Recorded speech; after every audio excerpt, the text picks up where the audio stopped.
ကူလမ်းမပေါ်ကအဖြူဝတ်မိန်းကလေးအပိုင်းနှစ်ကိုမင်းထွန်းအဲ့ဒီညကအဖြစ်ပြက်ပြီးနောက်ညဘက်ကားမမောင်းတော့ဘူးဒါပေမဲ့တရက်မှာအရေးကြီးကိစ္စတစ်ခုကြောင့်ညတနာရီလောက်မှာပဲပဲခူးမြို့ကနေရန်ကုန်မြို့ကိုမဖြစ်မနေထွက်ရပြန်တယ်သူစိတ်ထဲမှာတခုတည်းပဲ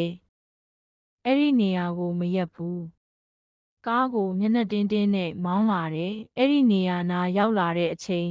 လမ်းဘေးမှာအဖြူဝတ်မိန်းကလေးတစ်ယောက်ပြန်မြင်ရပြန်တယ်ဒီတခါသူမရက်ဘူးမြန်ပဲမောင်းသွားလိုက်တယ်ဒါပေမဲ့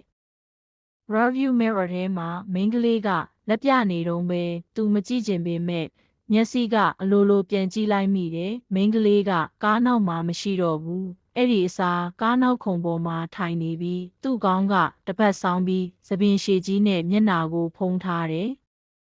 ကိုမင်းထွန်းလက်တွေတုံနေဘီးကိုခိုင်ကင်ထားတယ်မရက်နဲ့လို့သူ့စိတ်ထဲမှာပြောနေတယ်အဲ့ဒီအချိန်မှာကားထဲမှာအေးလေးတဲကနေအတန်တစ်ခုထွက်လာတယ်ဘာလို့မရက်ခဲ့တာလဲအတန်ကသူ့နားမှာနေ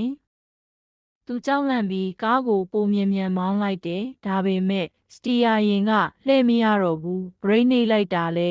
အလုံးမလုံးတော့ဘူးကားကတဖြည်းဖြည်းလမ်းဘေးတစ်ပင်ဘက်ကိုဦးတည်နေတယ်တိုက်သွားမဲ့အချိန်နားနီးမိန်းကလေးအတန်ပြန်ကြားလာတယ်ဒီတခါတော့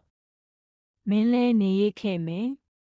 မနှက်ဖြန်လူတွေကလမ်းဘေးမှာကားတစ်စီးပြိုကျနေတာတွေ့တယ်ကားထဲမှာကိုမင်းထွန်းတယောက်တည်းပဲရှိတယ်ဒါပေမဲ့နောက်ခုံပေါ်မှာရေဆိုနေတဲ့အဖြူဝတ်အဝတ်တစ်ထည်ကျန်ခဲ့တယ်အဲ့ဒီနောက်ပိုင်းရင်မောင်းတွေပြောကြတယ်ညတနာရီကျော်ရင်အဲ့ဒီနေရာမှာလူနှစ်ယောက်ထိုင်နေတဲ့ကားတစ်စီးကိုတခါတလေမြင်ရတတ်တဲ့တယောက်ကမောင်းနေပြီးနောက်တစ်ယောက်ကသပင်နဲ့မျက်နှာဖုံးထားတဲ့မိန်းကလေးအပိုင်းသုံးကိုနောက်နေ့တင်ပေးမှာမို့စောင့်မျှော်ပေးပါဦး